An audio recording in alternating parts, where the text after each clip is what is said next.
Hello grade 7 students, welcome back to my channel. At ngayon po ay i-discuss natin ang isa na namang topic ng ating mathematics grade 7. This time, quarter 1, module 7 ng ating DepEd self-learning modules entitled Principal Roots and Irrational Numbers. Para sa mga bago pa lang sa channel na ito, don't forget to subscribe and click the notification bell para po kayo ay ma-notify, ma-update kung meron na namang bagong video lessons na i-upload sa aking channel. At para sa mga suki, welcome back! Let's go! Sa module po na ito, meron tayong dalawang lesson. Lesson 1 po natin ay Principal Roots and its Nature. Lesson 2 po natin ay determine between what two integers the square root of a number lie.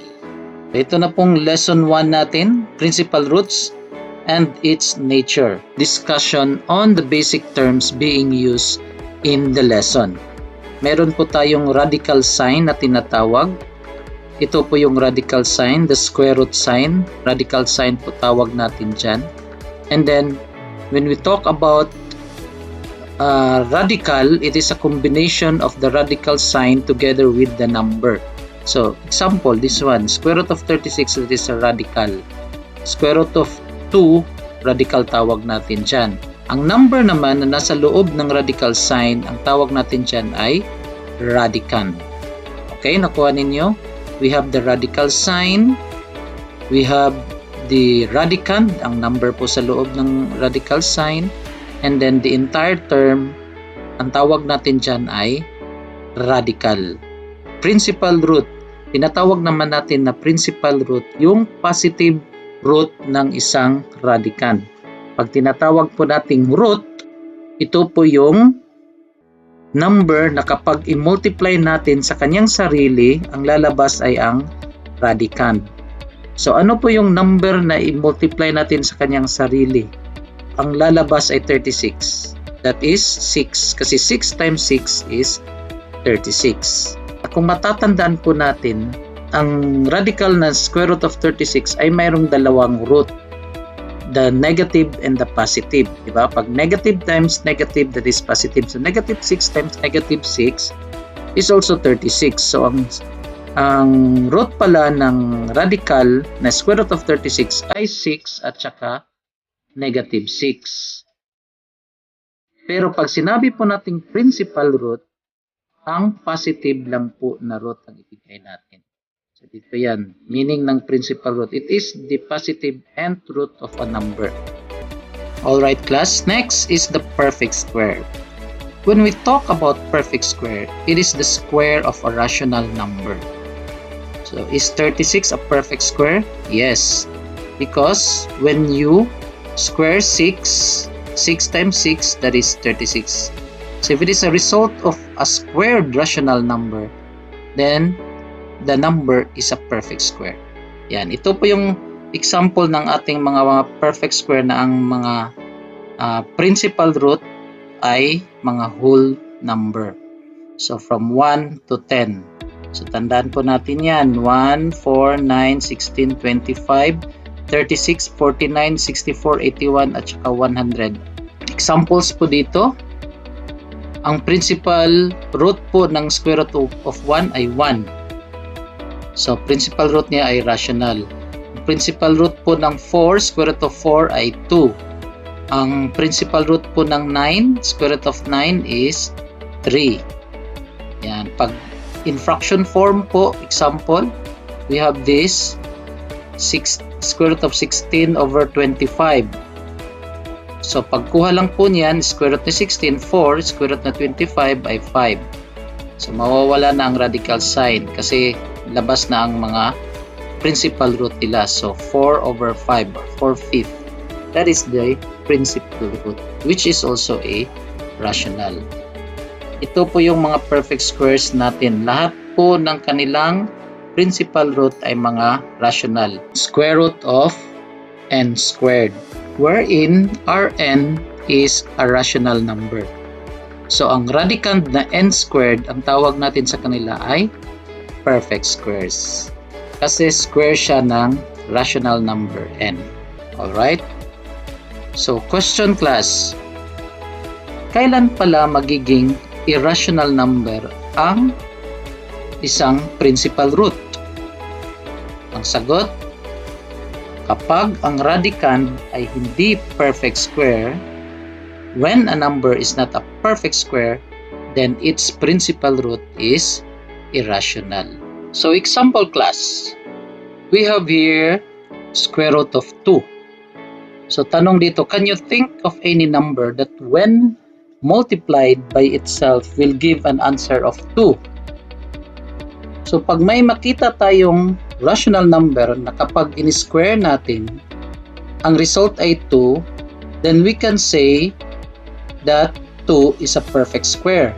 Pero pag wala, ibig pong sabihin nun, the principal root of square root of 2 is irrational.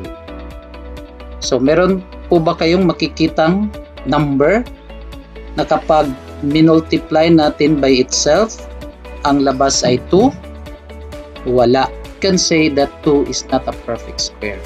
So, therefore, the principal root of square root of 2 is irrational.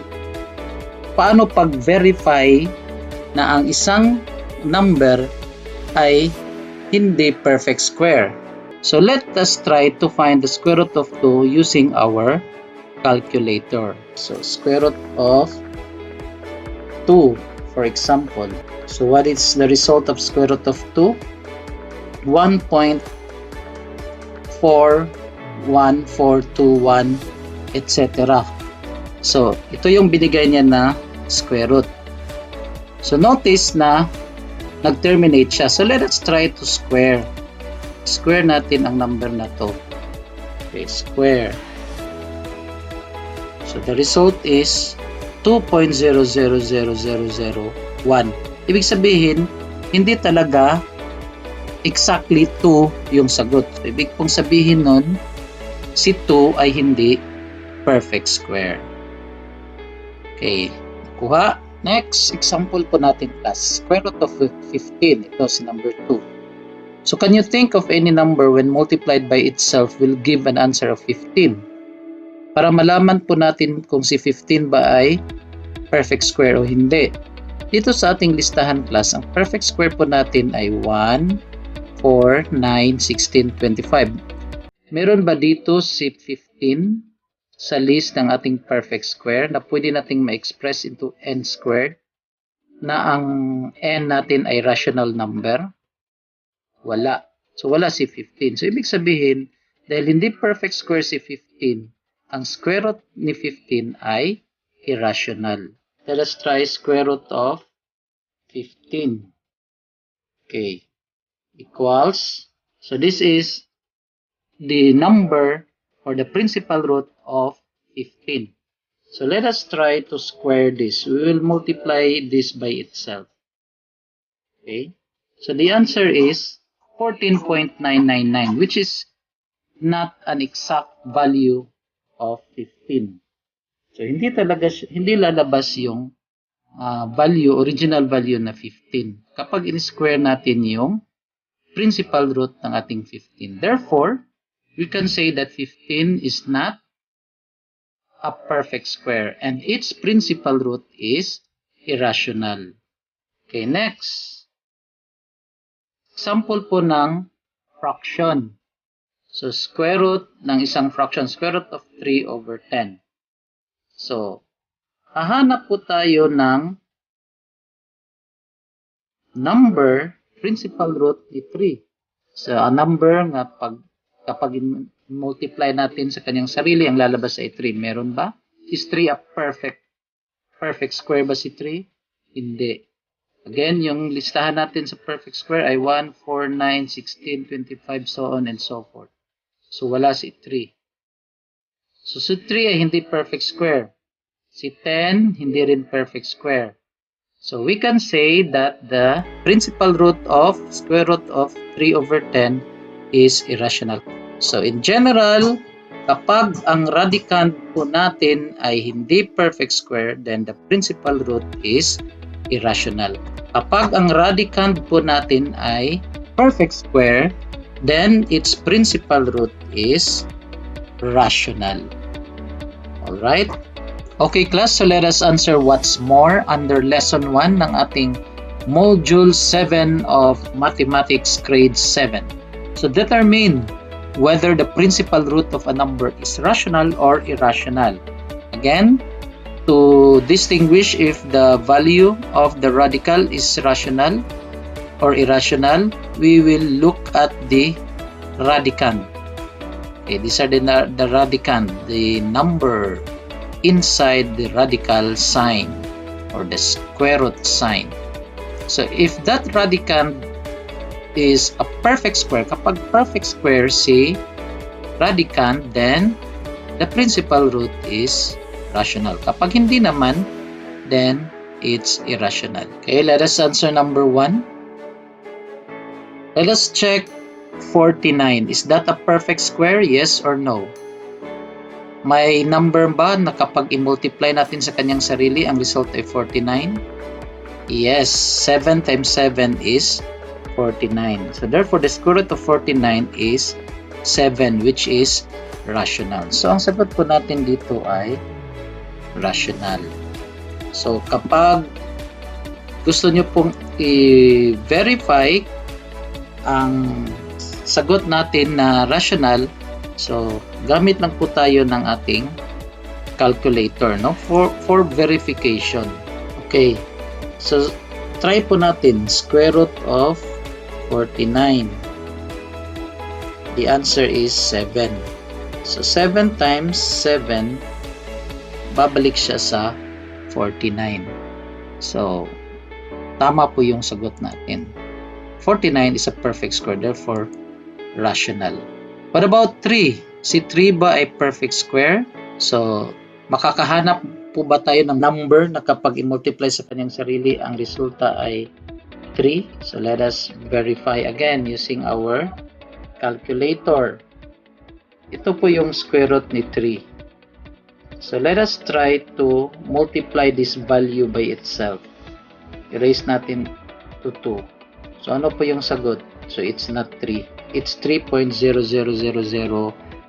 so on and so forth, then 1.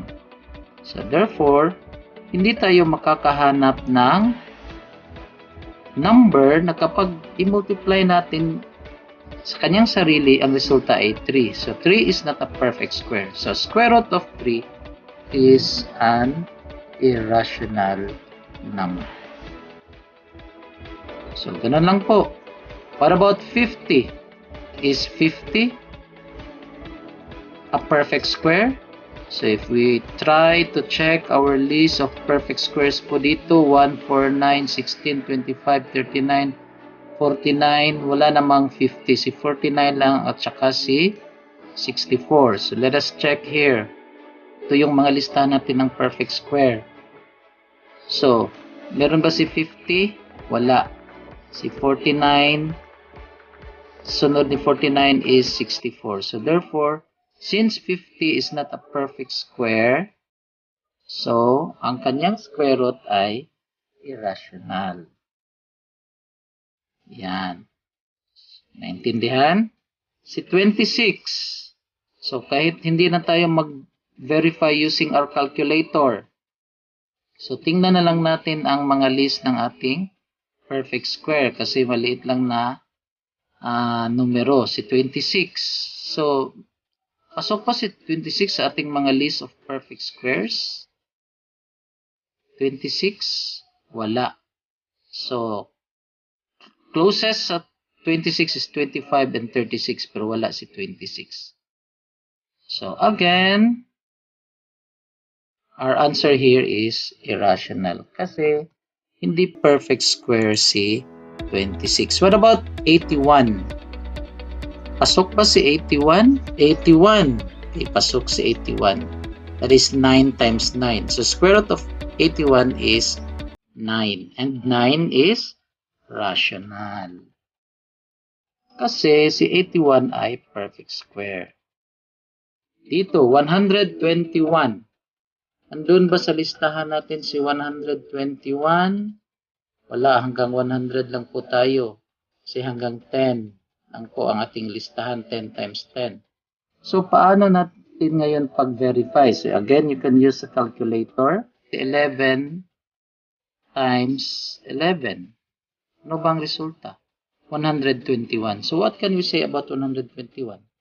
Perfect square. The value of the radical is rational. Okay. What about 25 over 64? So let us extract the square root of 25. Is 25 a perfect square? Yes. Is 64 a perfect square? Yes. So dito sa ating listahan, sa inyong module, makikita nyo si 64, which is 8 times 8, at saka si 25, which is 5 times 5. So therefore, the principal root is a rational. Kasi perfect square si 25 at saka si 64. So sagot po natin dito ay rational. Yan. So naintindihan kung bakit ganun ang sagot sa inyong answer key. So what about 12? So tingnan uli sa listahan sa perfect square si 12. Using your module, wala naman si 12. Kasi si 3 times 3 ay 9, si 4 times 4 ay 16. So wala sa listahan si 12 as perfect square. So therefore, kapag hindi perfect square, automatic ang kanyang principal root ay irrational. Yan. Si 144. So, wala na tayong 144 sa ating listahan. So, gagamit ulit tayo ng calculator nito para malaman natin kung meron ba tayong mahanap na number na kapag i-multiply sa kanyang sarili, ang lalabas ay 144. Kanina na-try natin si 11 times 11. Try natin si 12. 12 times 12.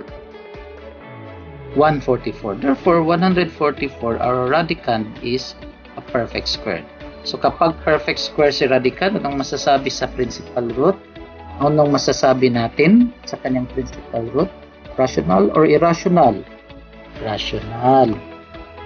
Kasi perfect square si radicand. Si number 10, look at the radicand.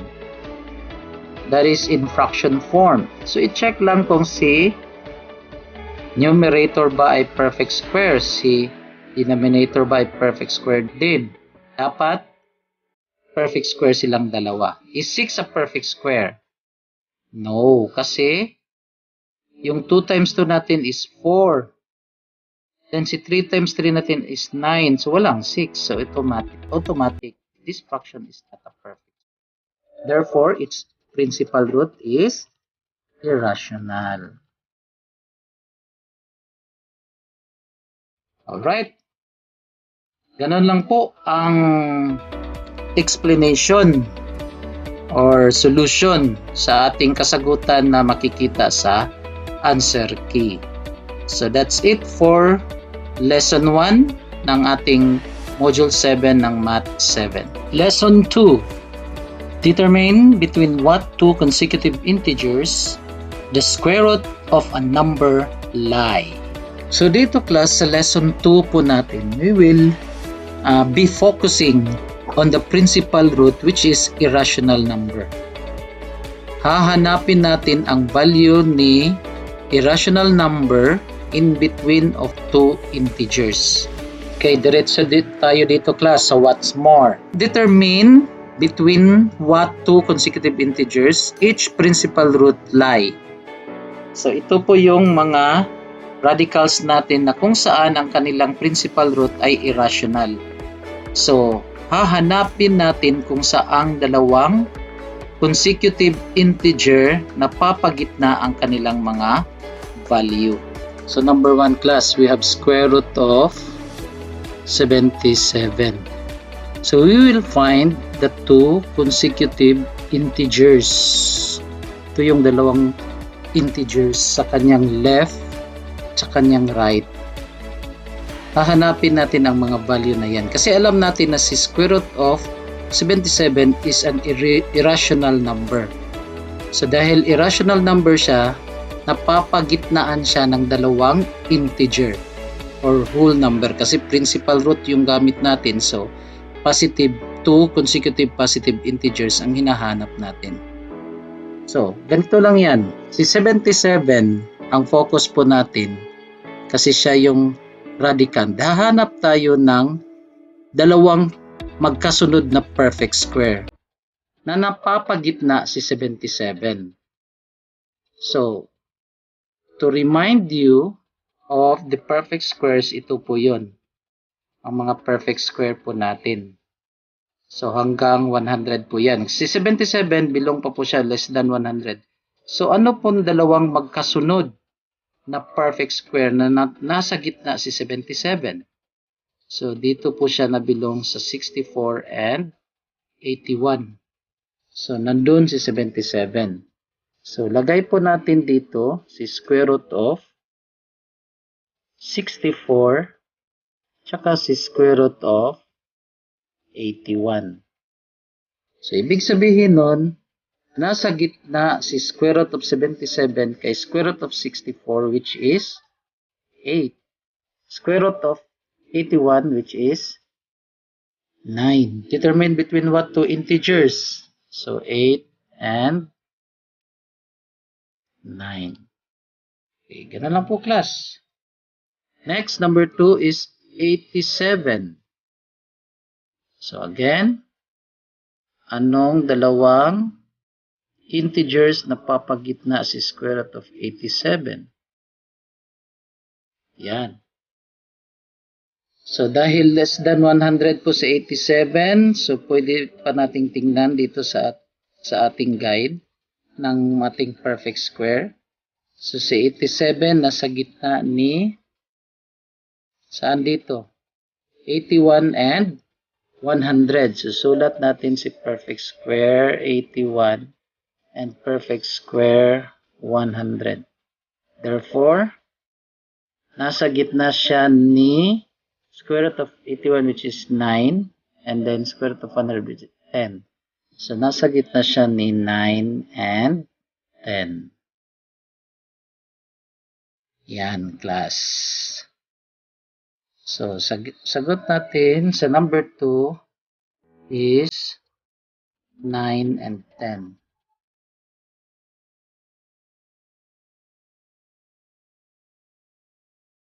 Okay, ganoon lang kasimple. Next is square root of 50. So, same process is square root of 50 sa gitna.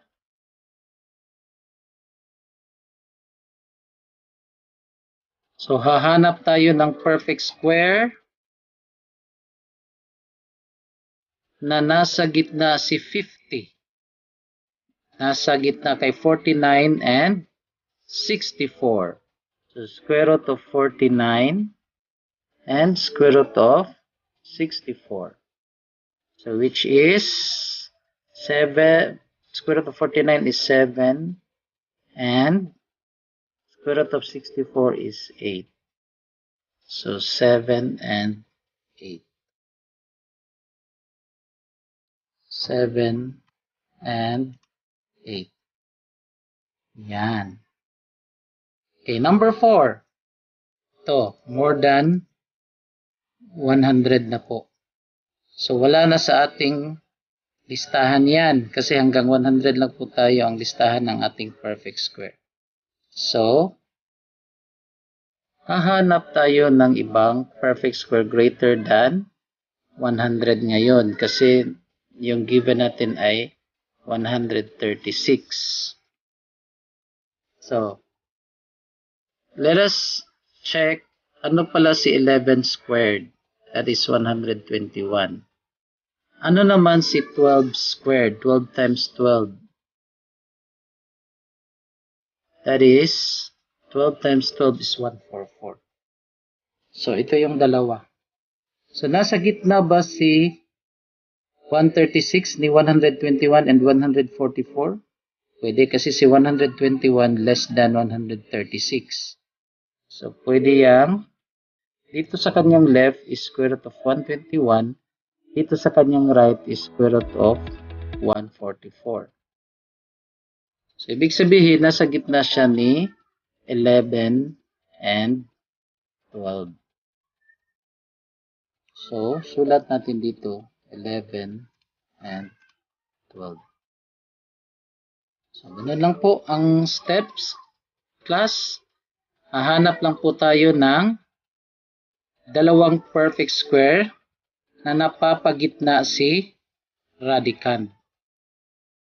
So, let us check this number 5. So, square root of 2, 4, 3. Ito, malaki-laki na. So, hanap lang kayo ng trial and error. Pwede lang kayo maghanap ng number i-square nyo. So, dapat yung isa closer. The two perfect square closest to 2, 4, 3 na kung saan nasa gitna si 2, 4, 3 ang given. So, anong i-try natin dito? So, try na naman natin si 15 squared. So, lalampas kaya siya kay 243, 15 squared. That is 225. 225. Hindi pa rin lumampas kay 243. So, let us try 16 squared. So, si 16 squared natin ay 256. 256. So, saan? Lumampas na ba kay 243? Yes. So, si 243 nasa gitna ni 225 at 256. Ang kanilang square root ay 15 at saka 16. So, therefore, ang sagot natin dyan ay between 15 and 16. Si square root of 243. Yan po. Okay, nakuha. So, gagawa lang po tayo ng listahan ng ating mga perfect square. So, pag involved po ang ating bigger number na po ang involved. So, gagawa po tayo ng listahan ng mga perfect square. Square lang po natin yung 11 to 20. Tulad ng ginawa natin dito. Alright? So, kayo na pong bahala sa number 6 to 10. Ganun lang po ang proseso. Hanap lang ng mga perfect square na kung saan napagitna ang mga radicand na yan. Then, kukunin yung principal root nila. So, yun yung dalawang integers. Okay? So, same process po. Kayo na po ang bahala sa 6 to 10. So, sana po ay may nakuha na naman kayong kaalaman sa ating video lesson na ito. And don't forget to subscribe and share.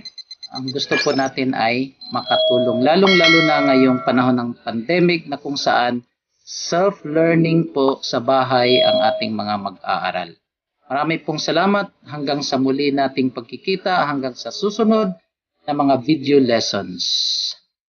This is your Teacher Jerson saying thank you for watching.